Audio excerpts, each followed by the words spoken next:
कानी बहू। किशोरी लाल जी के बेटे राघव की शादी की बात जगह जगह चल रही थी, लेकिन किशोरी लाल जी को कोई लड़की पसंद ही नहीं आती थी। और उसकी एक ही वजह थी, किशोरी लाल जी का लालची होना। उनको लड़की वालों से मोटा दहेज चाहिए था और इसी चक्कर में एक दिन वो एक बहुत पैसे वाले के घर अपने बेटे का रिश्ता लेकर पहुंचे। आदमी का नाम था ओम प्रकाश। देखे किशोरी लाल जी, मेरी एक ही बेटी है और मेरी सारी संपत्ति जायदाद सब कुछ मेरी बेटी नैना का ही है। पापा, नाम से लगता है बहुत खूबसूरत होगी। कितना अच्छा नाम है ना, नैना। वैसे बात तो सही है आपकी। अब इतना पैसा है, ज़मीन जायदाद है, इकलौती बेटी, आप भी क्या करेंगे? सब कुछ उसे ही देंगे ना। बिल्कुल ठीक पहचाना आपने। बस बेटी की शादी और सारी जायदाद उसके नाम। पापा, बिना देखे हाँ कर दीजिए ना। इतना अच्छा रिश्ता फिर कहाँ मिलेगा? माला माल हो जाएंगे हम। मैं अपनी बेटी को बुलाता हूँ। अरे नहीं नहीं नहीं नहीं, आपकी बेटी का नाम नैना है, सुनकर ही लगता है बहुत सुंदर होगी। रहने दीजिए अंकल, मैं तो आपकी बेटी के नाम से ही इतना खुश हो गया हूँ कि उसे बिना देखे शादी करने को तैयार हूँ। अब तो मैं उसका चेहरा सीधे शादी के बाद ही देखूंगा। और इस तरह राघव नैना का चेहरा नहीं देखता और उससे शादी कर लेता है। शादी के बाद अपनी सुहाग रात पर जब राघव नैना का घूंघट उठाकर देखता है तो नैना की आंखें बंद थी। कितने खूबसूरत हो तुम नैना, ज़रा अपनी आंखें खोलकर मेरी तरफ देखो तो सही। नहीं, मुझे शर्म आती है। अरे, मैंने तुम्हें शादी से पहले भी नहीं देखा, और अब अगर तुम आंखें खोलकर मुझे देखोगी भी नहीं तो मुझे अच्छा कैसे लगेगा? इससे पहले कि नैना अपनी आंखें खोलकर राघव की तरफ देखती, अचानक से लाइट चली गई और राघव नैना को पूरी तरह से देख भी नहीं पाया। अगली सुबह नैना राघव के लिए नाश्ता बनाकर लेकर आई। अरे ये क्या, आधा पराठा सेका हुआ है और आधा बिल्कुल कच्चा। ये तुमने क्या किया नैना? बहू, तुमने क्या आधा पराठा तवे से नीचे लटका कर रखा था, जो आधा सेका है और आधा कच्चा?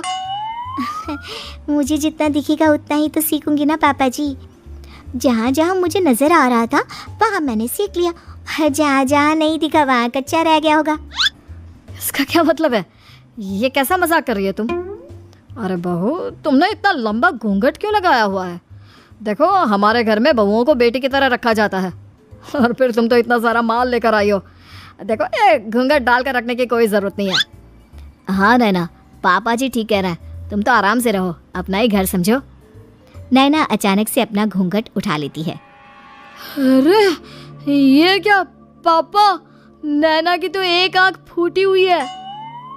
नाम से नैना, लेकिन ये तो कानी बहू निकली।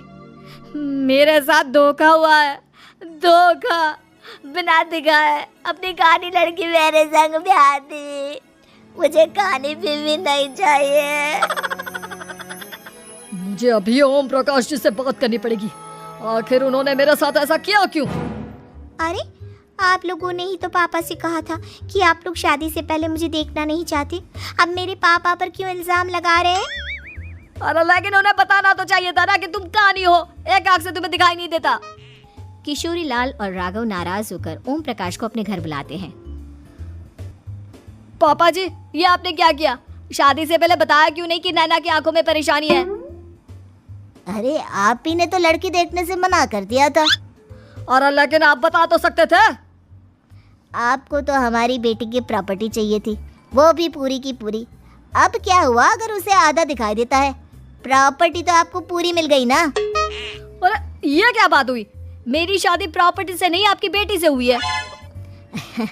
अब ये तो पहले सोचना चाहिए था, तब तो मेरी प्रॉपर्टी देखकर तुम्हारी जुबान लप लपा रही थी।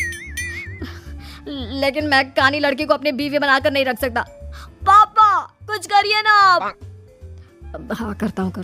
देखिए ओम प्रकाश जी, आप हमारे साथ ऐसा नहीं कर सकते।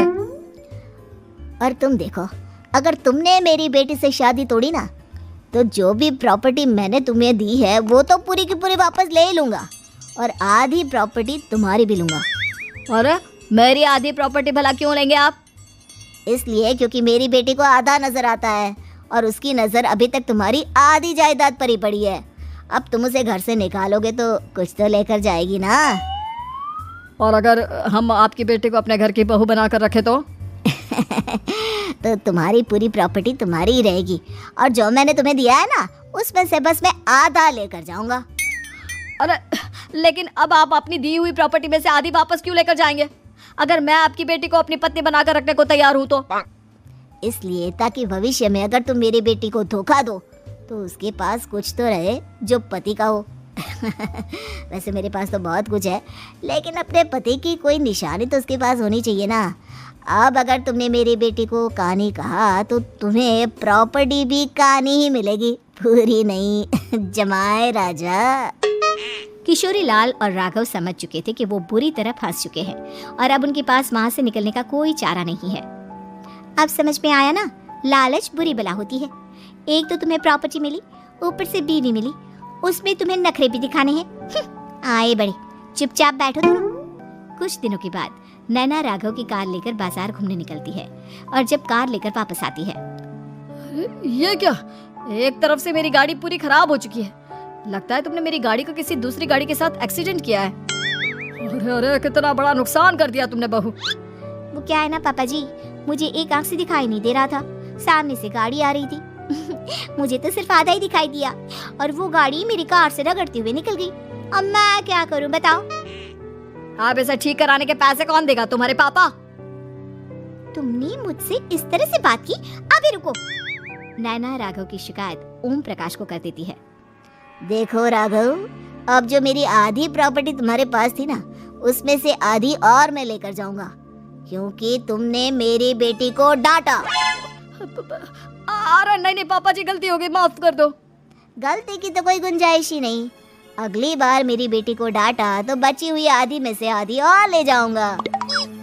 लालच के चक्कर में हम दोनों ने बहुत बड़ी गलती कर दी बेटा। एक तो तुम्हें कानी बहू मिली और ऊपर से जो माल मिला वो भी काना। इस तरह राघव की हर एक गलती पर ओम प्रकाश उसकी प्रॉपर्टी का आधा आधा हिस्सा लेकर अपना सारा माल वापस ले गया और राघव को कानी बीवी से काम चलाना पड़ा। भाई लालच वाकई में बुरी बला है।